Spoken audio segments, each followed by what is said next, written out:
राजस्थान के बाड़मेर में शिक्षा मंत्री मदन दिलावर एक बार फिर अपने बयानों को लेकर सुर्खियों में आ गए। इस दौरान उन्होंने चेतावनी देते हुए कहा, मैं माताओं बहनों का अपमान करने वाले टीचर्स की कुंडली तैयार करवा रहा हूं। इसके बाद उनकी संपत्तियों की पहचान कर नेस्तनाबूद करूंगा।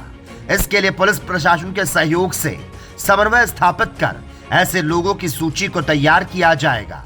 उन्होंने बच्चों के साथ दुराचार करने वाले टीचरों को राक्षस तक कहा।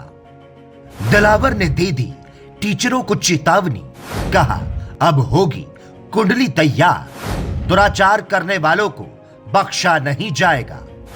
सिलेबस में बदलाव का भी किया जिक्र। बाड़मेर में शिक्षा मंत्री दिलावर आदर्श विद्या मंदिर शिक्षण संस्थान स्कूल के भूमि पूजन और शिलान्यास कार्यक्रम में शामिल होने आए थे। उनके साथ यूडीएच मंत्री झाबर सिंह खरा मौजूद थे। उन्होंने टीचरों को निशाना बनाते हुए कहा कि मैंने संकल्प किया है कि जिन टीचर्स ने माताओं बहनों का अपमान और दुराचार किया, उनकी कुंडली तैयार करवा रहा हूं। इसके बाद उनकी संपत्तियों की पहचान कर नेस्तनाबूद करूंगा।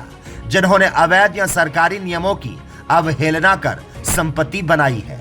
उन्होंने कहा कि ऐसे टीचर्स राक्षस हैं जो बच्चों के साथ दुराचार करते हैं। इस दौरान मंत्री दिलावर ने कहा कि हमारी शिक्षा व्यवस्था में त्रुटिपूर्ण सिलेबस पढ़ाया जा रहा है। देश में कई सरकारें ऐसी रही जिन्होंने देश के वास्तविक इतिहास को भुलाने की कोशिश की।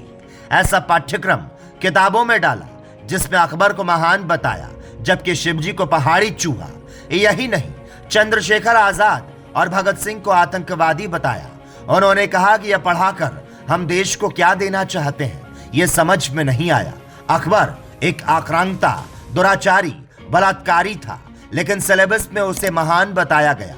उन्होंने कहा कि सिलेबस में ऐसे विवादित अंशों को जल्द ही हटाया जाएगा। Special desk, the PK Times news.